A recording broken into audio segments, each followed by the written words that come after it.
Be ready. 15 seconds.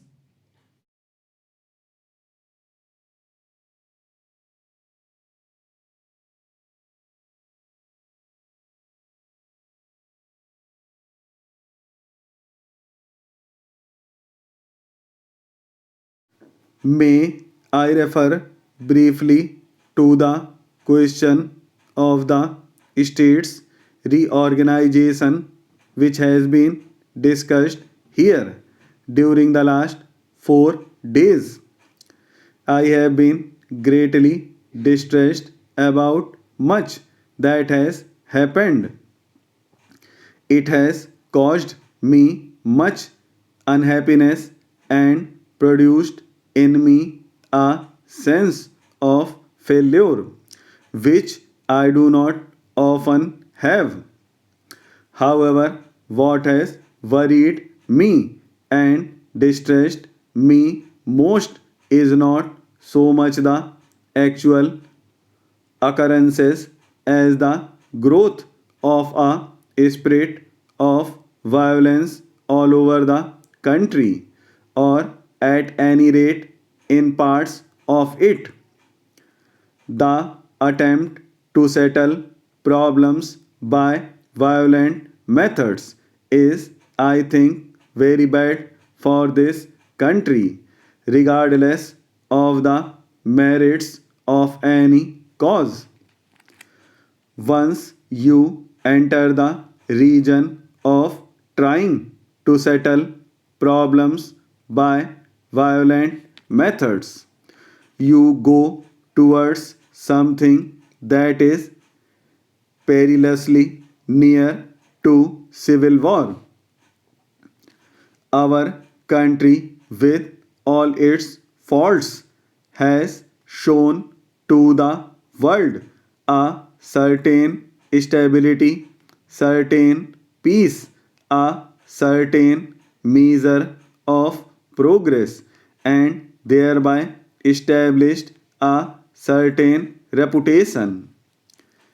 This reputation is based on some fundamental characteristics. If we enter the region of violent explosions simply because dislike this thing or that, then we lose not only our reputation but something much more important than that.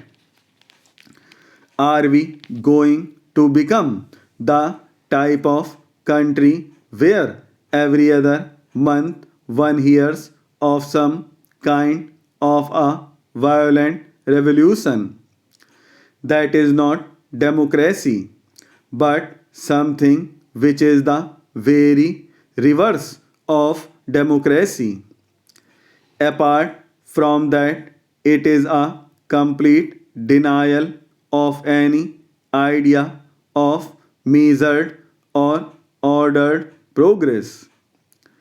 I can understand an attitude, and I believe that some people hold that attitude that nothing can be achieved by these slow democratic or parliamentary methods, that nothing can be achieved by peaceful methods, that in fact nothing can be achieved if one goes about it step by step, that one must break everything and produce some kind of a clean slate to start afresh on.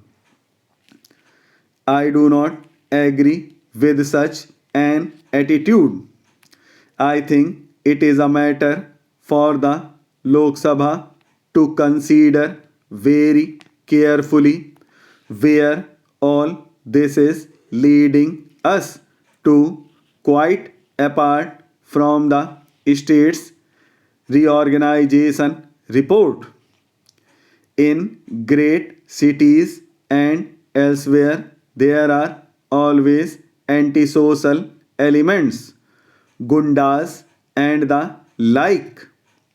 One can deal with them if society generally disapproves of them, as it does.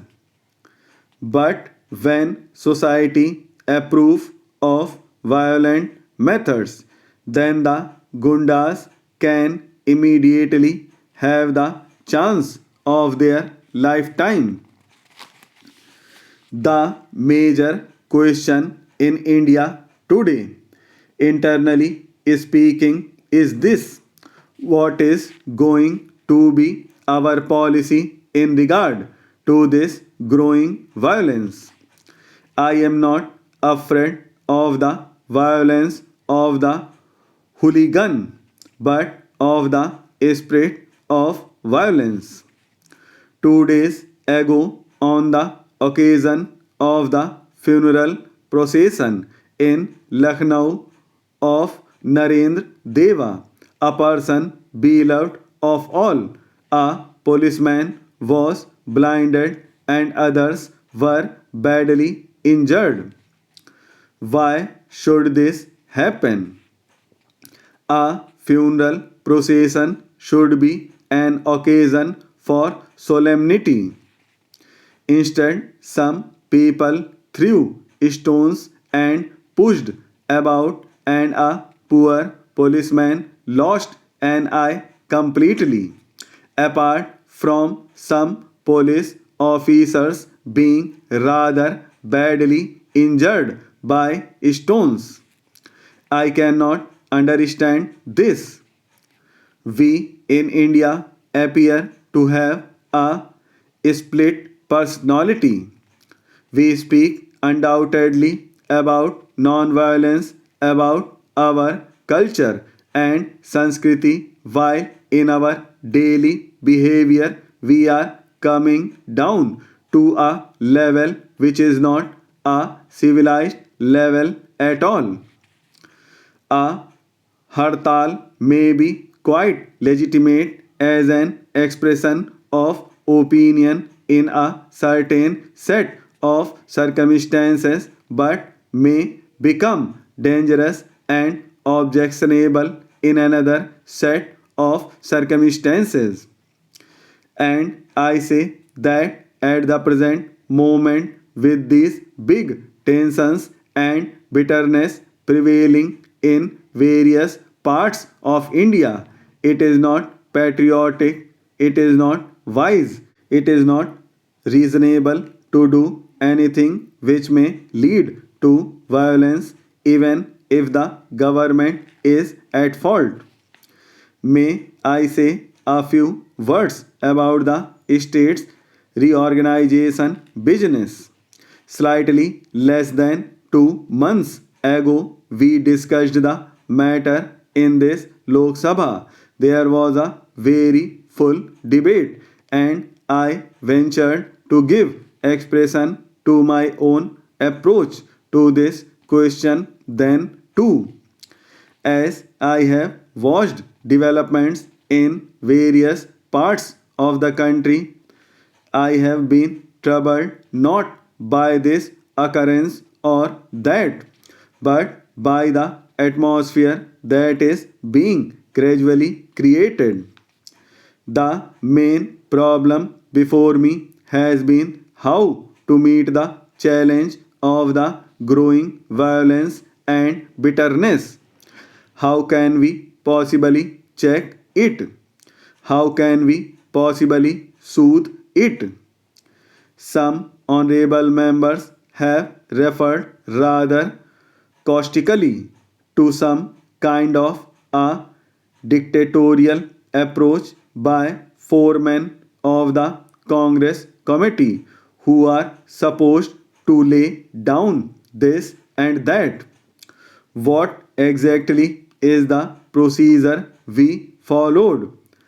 I referred to it on the last occasion and to the multiplicity of these problems.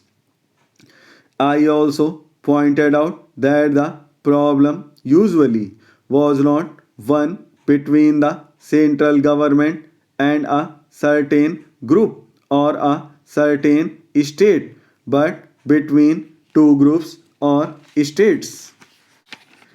Take this issue of Bengal and Bihar. Here, the state of Bihar and the state of West Bengal are thinking in terms of the same patch of territory as their own.